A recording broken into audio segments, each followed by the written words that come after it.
काही air spaces बंद आहेत, काही सुरू आहेत, तर जिथनं आणता येत आहे तिथनं आणण्याचा सगळा प्रयत्न चाललेला आहे। विशेषतः कुवेतमध्ये हा प्रश्न निर्माण झाला होता की आपले जे ट्रान्झिटचे पॅसेंजर्स आहेत कुवेतमध्ये, त्यांच्याजवळ विजा नसल्यामुळे त्यांना अडचणी होत्या, पण तिथेही आपल्या एम्बसीने प्रयत्न करून त्यांना आता एका ठिकाणी थांबवलेलं आहे किंवा एअरलाईननीच थांबवलं होतं, पण त्यांना अडचण येणार नाही अशा पद्धतीनं तो प्रयत्न देखील आपल्या वतीनं करण्यात आलेला आहे। विशेषतः जे काही वेगवेगळे आपले त्या ठिकाणचे मंडळ आहेत, मराठी मंडळ वगैरे, यांना देखील आपण ॲक्टिवेट केलेलं आहे। त्यांच्याही माध्यमातनं जे काही आपले तिथले लोक आहेत त्यांना आपण मदत करतोय, त्यांच्याशी संपर्कात आहोत। व्हिडिओच्या कॉलच्या माध्यमातनं स्वतः गिरीश महाजन त्यातल्या अनेक लोकांशी बोललेले आहेत आणि त्यांच्याशी चर्चा देखील केलेली आहे। आपल्या इथे आपले जे चीफ ऑफ प्रोटोकॉल आहेत श्री गावंडे, त्यांना देखील आपण ही जबाबदारी दिली होती, कारण ते फॉरेन सर्व्हिसचे ऑफिसर आहेत। त्यांनी त्या ठिकाणी विशेषतः आपल्या एम्बसीची बैठक घेऊन आणि ज्या काही SOPs आहेत त्या SOPs तिथले जे आपले नागरिक आहेत त्यांना त्या दिलेल्या आहेत। त्या आपल्या माझ्या ट्विटरवरनं, माझ्या Xवरनं मी त्या पोस्ट केलेल्या आहेत, त्या आपण पाहू शकता। दोनदा आपण सगळ्या पद्धतीनं काय काय लोकांनी करायचं आहे किंवा काय करू नये या गोष्टी देखील त्यांच्यापर्यंत पोहोचवलेल्या आहेत। आणि आपण जे सांगितलं ते देखील सत्य आहे की आमचे उपमुख्यमंत्री यांनी या ठिकाणी स्वतः त्यांच्या पक्षाच्या वतीनं ती व्यवस्था केली होती आणि लोकांना त्यांनी त्या ठिकाणून परत आणणं ही अतिशय स्तुत्य अशा प्रकारचं हा उपक्रम आहे।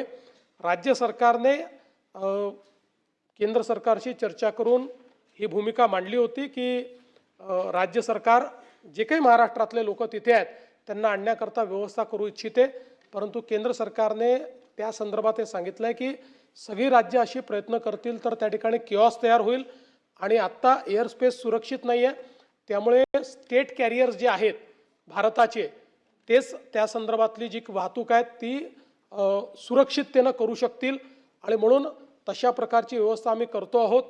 त्यांनी हे देखील सांगितलं की काही ज्या एअरलाईन्स आहेत त्या एअरलाईन्सची आता काही विमानं उपलब्ध होत आहेत, काही विमानं आपले एअर इंडियाची त्या ठिकाणी जात आहेत, त्यामुळे ती जी काही इव्हॅक्युएशनची प्रोसेस आहे ती केंद्र सरकारच्या अखत्यारीतच त्या ठिकाणी झाली पाहिजे। अन्यथा म्हणजे समजा असुरक्षित एअरस्पेसमध्ये एखादं विमान गेलं तर आपल्याला समजू शकतो आपण की त्या ठिकाणी काय होऊ शकतं, आणि म्हणून त्यांनी राज्य सरकारला हे ॲडवाईस केलं आहे की तुम्ही जे काय आहे ते हे केंद्र सरकारला करू द्या, हे राज्य सरकारने करू नये, म्हणून आपण त्याच्यामध्ये पुढे जात नाही। तर राज्य सरकारची त्या संदर्भातली सगळी तयारी आहे, पण केंद्र सरकारने आता त्याची सुरुवात केलेली आहे आणि मला अपेक्षा आहे की पुढच्या 2-3 दिवसामध्ये हे सगळं इज आउट होईल आणि जी काही आपली मंडळी आहेत ती येऊ शकतील। तोपर्यंत त्यांच्या ज्या काही व्यवस्था लागतील आपल्याला, म्हणजे जसं मगाशी तांबेसाहेब म्हणाले तसं आम्हालाही लोकांचे मेसेजेस येतात, मंत्र्यांनाही येतात, आमदारांना येतात, ते माझ्याकडे फॉरवर्ड करतात, लगेच आपण MEAलाही कळवतो आणि आपल्या हेल्पलाईनच्या माध्यमातूनही त्यांना जी मदत पाहिजे ती मदत करण्याचा प्रयत्न करतो। आपले आमदार मिहीर कोटेचा जे आहेत त्यांनी देखील दुबईमध्ये त्यांच्या ओळखीतले लोकांच्या माध्यमातून त्या ठिकाणी एक सगळ्यांकरता जेवणाची व्यवस्था दोन्ही वेळची ही त्यांनी सुरू केलेली आहे। म्हणजे ज्यांचे, कारण काही लोक असेही असतील की पैसे कमी आहेत किंवा कमी पैसे घेऊन गेले होते, तर त्यांच्याकरता ती व्यवस्था देखील त्यांनी केली आहे, तिथे ती पब्लिसाइज केली आहे, तिथे लोक जाऊन जेवण देखील करतायत। त्यामुळे वेगवेगळ्या पद्धतीनं ही मदत करण्याचा आपला प्रयत्न आहे। मी एवढंच सांगतो की गेल्या जर आपण 5-10 वर्षातला अनुभव बघितला असेल तर परदेशातले भारतीय जे आहेत, स्टुडंट्स आहेत, पर्यटक आहेत, यांच्याबद्दल माननीय प्रधानमंत्री मोदीजींचं सरकार अत्यंत सेन्सिटिव्ह आहे आणि अतिशय विपरीत परिस्थितीतनं देखील लोकांना परत आणण्याचं काम त्यांनी केलं आहे। त्यामुळे केंद्र सरकार पूर्णपणे या बाबीवर लक्ष ठेवून आहे आणि लोकांची सुरक्षितता आणि युद्धाची परिस्थिती यातनं लोकांना परत आणण्याकरता सगळ्या उपाययोजना केल्या जात आहेत। सगळ्या लोकांना या ठिकाणी सुरक्षित परत आणण्याचं काम हे केंद्र सरकार करेल आणि राज्य सरकार सातत्याने त्याचा पाठपुरावा करत राहील। आपल्यापैकी कोणाकडे जर असे मेसेजेस आले तर ते आम्हाला फॉरवर्ड करा, आम्ही ते MEAला देतो आणि MEAकडनं डायरेक्ट त्यांच्याशी संपर्क साधला जातो आणि त्यांना आश्वस्त केलं जातं की बाबा त्यांच्या अडचणी असतील तर त्या अडचणी सोडवल्या जातात आणि त्यांना आश्वस्तही केलं जातं की कधी त्यांची इव्हॅक्युएशनची व्यवस्था होऊ शकते हे टेंटेटिव्हली त्यांना त्या ठिकाणी सांगितलं जातं। त्यामुळे या सगळ्या परिस्थितीमध्ये या सभागृहाच्या माध्यमातूनही परदेशात अडकलेले जे काही आपले लोक आहेत त्या सगळ्यांना पूर्ण सुरक्षिततेतून आपण परत आणू हा विश्वास मी देऊ इच्छितो. दुसरं, आपण बाकी ज्या गोष्टी सांगितल्या तेलाचं वगैरे, तर त्याची आत्ता तरी आपण काळजी करू नये, केंद्र सरकार करते आहे. आजच सकाळी देशाच्या मंत्र्यांनी सांगितलं आहे की जवळपास 2 महिन्याचा स्टॉक हा भारताकडे आहे, त्याच्यामुळे लगेच काही किमती वाढतील वगैरे नाही. पण एक मुद्दा जो शशिकांतजी आपण मांडला तो महत्त्वाचा आहे की आता जो काही आपला माल परदेशात एक्सपोर्ट होत होता, शेतमाल, तो अडकल्याचं त्या ठिकाणी सगळ्या बातम्या येऊन राहिल्या आहेत. मी स्वतःही त्या बातम्या बघितल्या. त्यात काय इंटरव्हेन्शन करता येईल जरूर याचा विचार आपण करू. ज्ञानेश्वर महात्रे. धन्यवाद सभापती महोदय. सभापती महोदय, मी मागच्याही आठवड्यामध्ये शिक्षकांना बिओलेच्या ड्युटीच्या संदर्भात मी या ठिकाणी पॉईंट ऑफ इन्फॉर्मेशन मांडली होती. माननीय मुख्यमंत्री महोदय या ठिकाणी आहेत म्हणून त्यांना विनंती करेन की आदरणीय साहेब, या ठिकाणी 10वी आणि 12वीच्या परीक्षा सुरू आहेत आणि शिक्षकांना बिओलोचं काम दिलं जात आहे. शिक्षकांनी 10वी 12वीचे पेपर तपासण्याचं काम सुरू केलं आहे. आणि तुमच्या मित्रपक्षाची कोणाकोणाची चर्चा झालेली आहे? आमच्या पक्षाच्या पेक्षा पक्षातल्या सगळ्याच कार्यकर्त्यांची अशी आग्रही भूमिका आहे की पवार साहेब दिल्लीत असणं महत्त्वाचं आहे, विशेषतः महाविकास आघाडीसाठी आणि खास करून राष्ट्रवादी काँग्रेस पक्षासाठी, आणि म्हणून आम्ही त्यांना ती भूमिका सांगितली. विलिनीकरणाची चर्चा आहे, त्याच्यामुळे कुठेतरी महाविकास आघाडीमध्ये सातत्याने स्टेटमेंट करतायत की काँग्रेस आम्ही लढतोय, मात्र अजून कोण इंडिया आघाडीत आहे ते माहिती नाही. त्यामुळे त्यांच्या कुठेतरी एक संभ्रम आहे. काल दूर केला काय? नाही, हा विषय त्यांच्याकडे झालाच नाही, परंतु विलिनीकरणाची चर्चाच आता नाही आहे. विलिनीकरणाचा आता प्रश्नच उद्भवत नाही. ज्यांच्यावर चर्चा केली ते आज नाही आहेत दुर्दैवाने आपल्यात, आणि त्यामुळे विलिनीकरणाची कोणतीही चर्चा चालू नाही किंवा आता विलिनीकरण होण्याचा प्रश्नच नाही आहे. सर, पण यामध्ये आता महाविकास आघाडीतर्फे जसं उमेदवार असं महायुतीकडून देखील उमेदवार देणार आहेत. भाजपच्या गोट्यातून अशी माहिती येते की जर शरद पवार यांना उमेदवारी दिली तर भाजप 4च कॅन्डिडेट देईल, 5वा कॅन्डिडेट देणार नाही. मात्र महाविकास आघाडीतून दुसरा कुठला उमेदवार असेल तर भाजप 5वी जागा लढण्यामध्ये इच्छुक दिसत आहे. सोर्सेस मला याच्याबद्दल खात्रीशीर माहिती नाही आहे, त्यामुळे मी त्यावर बोलणार नाही. आमची भूमिका आहे की पवार साहेबांनी राज्यसभेवर गेलं पाहिजे आणि त्यासाठी आम्ही आग्रही होतो. आता आज चर्चा होईल असं अपेक्षा आहे. एकीकडे राज्यसभेचा तिढा सोडवणं सुरू असताना दुसरीकडे बार्गेनिंग पॉवर वाढवण्यासाठी विधान परिषदेसाठीचं काही समीकरण ठरवलं जाईल आणि त्यानंतर समीकरण एकूण ठरेल, कसं असेल? नाही, आता फक्त राज्यसभेची चर्चा चालू आहे, कारण राज्यसभेचीच निवडणूक आहे. त्यामुळे विधान परिषदेची चर्चा सध्या झालेली नाही.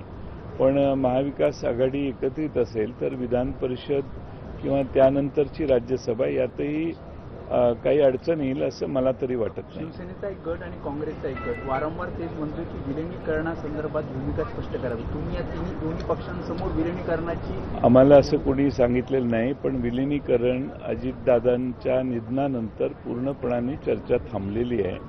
आता चर्चा पुढे जाणं शक्य नाही आहे आणि आम्ही आता चर्चाही कोणाबरोबर करत नाही. त्यामुळे दोन्ही बाजूच्या भावना काय आहेत याला शेवटी सगळ्यांना समजून घेणारा नेताच आता नसल्यामुळे विलिनीकरणाची चर्चा पूर्णपणाने थांबलेली आहे आणि आता इथून पुढे विलिनीकरण होण्याची शक्यता नाही आहे. विलिनीकरण हाच नेमका मुद्दा होता म्हणजे त्याच्यामुळे उपाट्यातले नेत्यांना वेगवेगळं मत होतं आणि त्याच्यामुळेच काही नावांना ते विरोध करू पाहत होते किंवा नाही, उबाटामधून कोणी काही विरोध केला आहे असं मला वाटत नाही. शेवटी पक्षाची स्वतःच्या सध्या सिटिंग असणाऱ्या सदस्यांबद्दल पुन्हा पक्ष नेतृत्वाने मागणी करणं हे काही चुकीचं आहे असं मला वाटत नाही. जे त्यांच्यासाठी आहे तेच आमच्यासाठी आहे. त्यामुळं त्यांच्याकडून आमच्या कुठल्या नावाला विरोध झाला किंवा त्यांना वेगळे काही आक्षेप होते असं मला वाटत नाही. काँग्रेसकडनं आणि आदित्य ठाकरे यांच्याकडनं वारंवार राष्ट्रवादी काँग्रेस पक्षानं मवियामध्ये आपली राजकीय भूमिका स्पष्ट करावी असं वारंवार उल्लेख केला जात आहे. खरं तर शरद पवारांनी मविया एकत्र आणली तरी सुद्धा पक्षाची भूमिका स्पष्ट करण्याची गरज वाटते का? नाही, आमची भूमिका स्पष्ट आहे. विलिनीकरणाची चर्चा अजितदादांच्या आग्रहाने सुरू झालेली होती, पण ती पूर्ण झाली नाही. अजितदादांचं निधन झालं, त्यामुळे आता विलिनीकरणाची चर्चा कुठे होण्याची शक्यता सुतराम नाही. आणि विलिनीकरण हा प्रश्न आता पूर्णपणाने बाजूला गेलेला आहे. त्यामुळं आमच्या दोन्ही मित्रपक्षाला याबद्दल आता काही शंका आहे असं मला वाटत नाही. सर, रोहित पवारांनी आता जे पीसी घेतले त्यामध्ये त्यांनी सांगितलं की VSR कंपनीच्या मालकाचा मला फोन आला आणि त्यात त्यांनी सांगितलं की माझी वरपर्यंत ओळख आहे, तुम्ही काही केलं तरी माझं काही होणार नाही. अजित पवार विमानात माझी अपेक्षा आहे की महाराष्ट्र सरकारने, गृह खात्याने पारदर्शी चौकशी करावी. टेक्निकल चौकशी जी आहे म्हणजे ब्लॅक बॉक्स मिळाल्यावर त्यात काय झालं काय नाही, ही एक चौकशी ॲक्सिडेंट कसा झाला कळायला. पण जे रोहित पवार यांनी दुसरे आक्षेप घेतलेले आहेत म्हणजे पायलट बदलला का, मग तो पायलट बदलला तर मग पायलटच्या कॉल रेकॉर्डची हिस्ट्री काढणं, त्यांचा कोणाशी कॉन्टॅक्ट झाला याच्याबद्दल तपशील करणं, ज्याचा जो पायलट चालवायला होता ॲक्च्युली तो का तिथं आला आणि तो आला असेल तर मग त्याचे मागच्या 2-3 महिन्यात त्याला कोण भेटलं, त्याच्याशी कोणी चर्चा केली, याविषयी देखील जरा तपशील काढावा. म्हणून CIDकडे मला वाटतं हा तपास चालू आहे आणि ते याच्या खोलात लवकर जातील अशी माझी अपेक्षा आहे. आणि सरकारने देखील खोलपर्यंत तपास करावा, कारण एवढ्या मोठ्या नेत्याचं निधन झाल्यानंतर सरकारने याच्यात जी काही महाराष्ट्राच्या मनात शंका आहे, तो गैरसमज असेल तर तो पूर्णपणाने दूर करायचा प्रयत्न केला पाहिजे. त्यांनी प्रेझेंटेशन देखील केलं, त्याच्यामध्ये ब्लॅक बॉक्सच्या अनेक संशय निर्माण केले जात होते. ब्लॅक बॉक्स त्यावेळेस व्यवस्थित होता असे देखील फोटो त्यांनी त्यावेळेस दाखवलेले आहेत. मला त्याच्याबद्दल तपशील माहिती नाही. मालक रोहित पवारांना फोन करून सांगतोय की तुम्ही काही करा, माझं काही होणार नाही, माझी वरपर्यंत होईल. मंजुरी कशी काय एवढा नाही, रोहित पवारांनी ते माहिती तुम्हाला दिलेली आहे, त्यावर त्यांनी अशी भूमिका घेतली असेल तर त्याविषयी देखील जो ओव्हर कॉन्फिडन्स काही लोकांचा आहे त्याबद्दलही सरकारने अजून तपशिलात जाऊन अभ्यास केला पाहिजे, तपासणी केली पाहिजे, शोध घेतला पाहिजे. शरद पवारांच्या बाबतीमध्ये तुम्ही सातत्याने व्हिडिओ ट्विट केला होता, इंस्टाग्रामवरती पोस्ट केला होता. मालकाचा मुलगा जो आहे तो पायलटच्या सीटवरती झोपलेला तो व्हिडिओ त्यांनी देखील पोस्ट केला होता. त्याने देखील प्रश्न उपस्थित केले. असे काही गंभीर मुद्दे पुढे आलेले आहेत आणि त्यामुळे महाराष्ट्राच्या मनात एक प्रचंड मोठी शंका निर्माण झालेली आहे आणि ती शंका निरसन करण्याचा प्रयत्न सर्व तपास यंत्रणा करतील अशी आमची अपेक्षा आहे. शंका जर महाराष्ट्राच्या मनात राहिली तर मात्र हे योग्य नाही. याविषयी मग आणखीन पुढं वेगळ्या पद्धतीनं पावलं काही लोक उचलतील. शरद पवारांसंदर्भात एक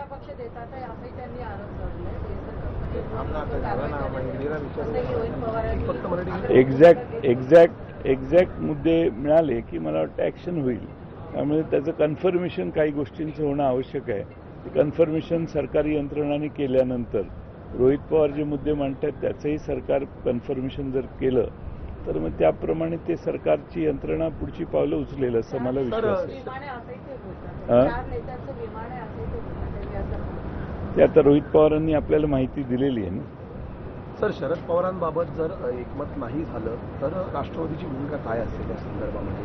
नाही, आम्ही महाविकास आघाडीचे घटक आहोत. महाविकास आघाडी एकत्रित बसून निर्णय करेल आणि काँग्रेस पक्ष आणि उद्धव ठाकरे साहेबांचा शिवसेना पक्ष आणि राष्ट्रवादी हे एकत्रित बसून एकमुखाने निर्णय घेतील असा मला विश्वास आहे. तर एक वेगळा प्रश्न होता. नवी मुंबईतल्या डान्स बार प्रकरणी विधानसभेत नुकतीच चर्चा झालेली होती. डान्स बार बंद झाले, मात्र आता काल एक व्हिडिओ समोर आलेला आहे. लोकशाही मराठीने तो व्हिडिओ ओपन केला की निर्भयाच्या वाहनामधून एक सफाई कर्मचाऱ्याने येऊन धिंगाणा घातला होता. तो मद्यधुंद अवस्थेमध्ये देखील होता निर्भया वाहनामधून. असं आहे की डान्स बार बंद झाले का ही अजूनही शंका आहे. अनेक ठिकाणी बेकायदेशीरपणाने किंवा नियमात बसून डान्स बार चालवण्याचे उद्योग काही लोक करतात. निर्भयाच्या वाहनातून मद्यधुंद व्यक्ती येणं हाही निर्भया व्यवस्था जी आहे त्याचाच म्हणजे कशी आहे निर्भया व्यवस्था, भक्षकच निर्भया व्यवस्थेत बसत असेल तर सरकारने विचार केला पाहिजे की आपलं राज्य कसं चाललंय. सर या ठिकाणी मोठ्या प्रमाणात नवी मुंबईमधल्या स्पेसिफिकली सातत्याने मुद्दे येत आहेत. डान्सबार असेल, हा मद्यधुंद व्हिडिओ असेल, तिसरा ऑनलाईन बेकायदेशीर लॉटरी सेंटर्स आहेत, त्याचा देखील मोठ्या प्रमाणात पर्दाफाश आम्ही केलेला आहे. नवी मुंबईतली एकंदरीत कायदा सुव्यवस्था ढासळेल का म्हणता येईल? नाही, ते कायदा व सुव्यवस्थेवर शेवटच्या आठवड्यात आम्ही प्रस्ताव आणू, त्यावेळी याच्यावर आपल्याला अधिक माहिती देऊ आम्ही. राज्यसभा सीट को लेकर जिस तरीके से महाविकास आघाड़ी में बैठकों का दौर चल रहा है, कल आप खुद सुप्रिया सुले के साथ उद्धव ठाकरे से मिले, क्या सपोर्ट मिल पा रहा है शरद पवार को लेकर, किस तरीके की? नहीं, हमारी पार्टी की रैंक एंड फाइल की इच्छा है कि पवार साहब दिल्ली में रहना आवश्यक है राज्यसभा के माध्यम से, और इसीलिए हम उद्धव ठाकरे साहब को जाके मिलके हमारी पार्टी की भावना उनको बताई. उन्होंने हमें कहा कि महाविकास आघाड़ी के सारे तीनों पार्टी एक इकट्ठा आएंगे और एक निर्णय कल तक करेंगे, यानी आज तक होना चाहिए निर्णय. सब मीटिंग के बाद लगातार आदित्य ठाकरे पोस्ट कर रहे हैं और जिस तरीके की बाइट आ रही है कि कहीं ना कहीं